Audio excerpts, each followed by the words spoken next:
How to password protect a zip file. Hello guys, this is Atticus and welcome back to another tutorial video. In today's video, I'll teach you guys how you can password protect a zip file in Windows. So without any further ado, let's dive right into it.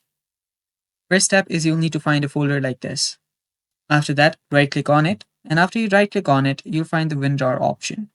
Select WinRAR and there you will see Add to Archive. Tap on Add to Archive. After you do so, here you will see different options for your WinRAR. What you can then do is here you will see an option that says set password. Tap on it and enter a password which you will not forget, since if you will forget it, you cannot access any files there. So after you do that, if you want to, you can encrypt your file names as well, but I'll not be doing that. After that, tap on OK.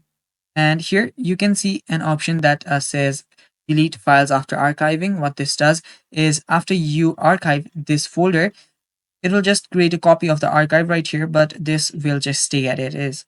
If you tap on this delete files after archiving, this folder will get deleted and the only folder that you'll have is the zipped one. So after that, you can I'll not be doing that. So I'll just remove that and tap on OK, and it will start compressing or, zipping your folder. So you can do that. It can take some time depending on your file or folder size. So wait for it, and there we go. It's done. Now, if I try to open it, it will open like this. And if I open this up, if I try to open any folders or any files in here, it will ask me for password. So after I type in the password, only then I will be able to open it. Do that here again. And yeah, like that. And that's basically how you do that, guys. Thanks for watching. Stay tuned for more upcoming tutorial videos, and bye bye. Take care.